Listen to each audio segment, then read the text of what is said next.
বাড়িতে মাছ মাংস না থাকলে এই রেসিপিটা একবার ট্রাই করে দেখতেই পারো। মিক্স ভেজের এই সবজিটা একদম অন্যরকম খেতে। আর এখানে আমি প্রথমে পনির এইভাবে স্কোয়ার শেপে কেটে নিয়েছি। পনিরটা অপশনাল, তোমরা চাইলে ব্যবহার করতে পারো বা নাও করতে পারো, তবে পনিরটা দিলে টেস্টটা আরও বেশি বেড়ে যায়। আর এরপর আমি কয়েক রকমের সবজি নিয়েছি। এগুলোর মধ্যে আছে আলু, বিনস, বেগুন আর কুমড়ো আর আছে গাজর। আমি এই সবজিগুলো ব্যবহার করেছি। তোমরা চাইলে ফুলকপিও ইউজ করতে পারো বা আরও অন্য সবজি থাকলে তোমরা ইউজ করতে পারো।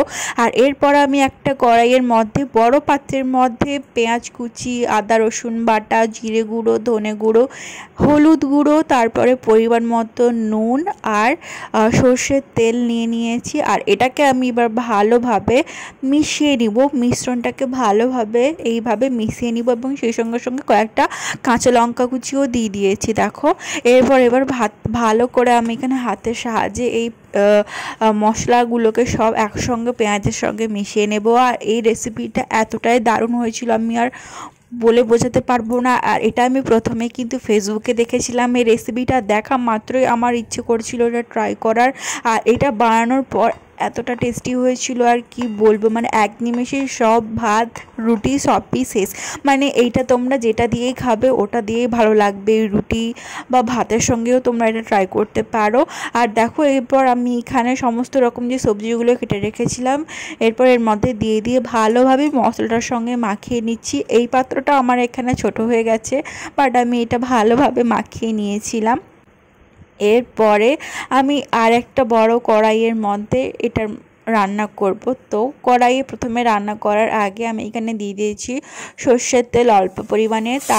তারপর আমি এখানে পনিরের টুকরোগুলোকে ভালোভাবে একটুখানি হলুদ দিয়ে হালকা জাস্ট গোল্ডেন ফ্রাই করে নিয়েছিলাম, যতক্ষণ না পনিরটা গোল্ডেন হয়ে যাচ্ছিলো। দেখো, আর এরপর আমি পনিরের টুকরোগুলোকে ভেজে নিয়েছি। আর এরপর ওই তেলের মধ্যে আর একটু তেল দিয়ে আমি এখানে ফোড়ন দিয়ে দিয়েছি শুকনো লঙ্কা, জিরে, কালো জিরে।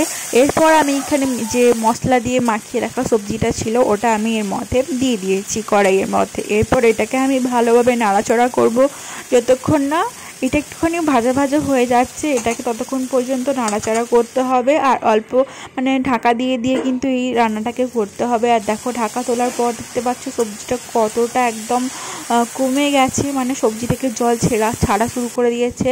আর এরপর আমি এর মধ্যে যে কড়াইয়ের মধ্যে যেটাতে মাখিয়েছিলাম ওর মধ্যে মশলাটা ছিল ওটার মধ্যে জল গরম করে আমি এর মধ্যে দিয়েছি, কারণ এটাতে নাকি গরম জলে দিতে হবে।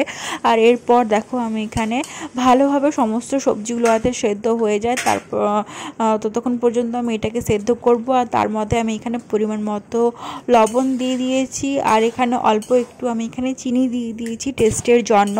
আর এটাকে আমি ভালোভাবে এরপর মিশিয়ে নিচ্ছি। আর সেই সঙ্গে সঙ্গে যাতে সমস্ত সবজিগুলো একসঙ্গে ঘেটে যায় সেইটাই করতে হবে। আর যেহেতু এটা মিক্স ভেজ, আর এইটা সত্যি একদম হোটেলের থেকেও আরও ভালো হয়েছিল মিক্স ভেজটা।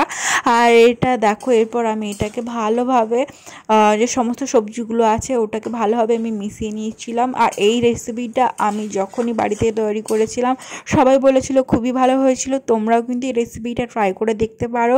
যদি ভিডিওটা ভালো লেগে থাকে তো অবশ্যই লাইক করে দিও আর চ্যানেলটাকে বেশি বেশি করে সাবস্ক্রাইব করে দিও আর ভিডিওটাকে শেয়ার করে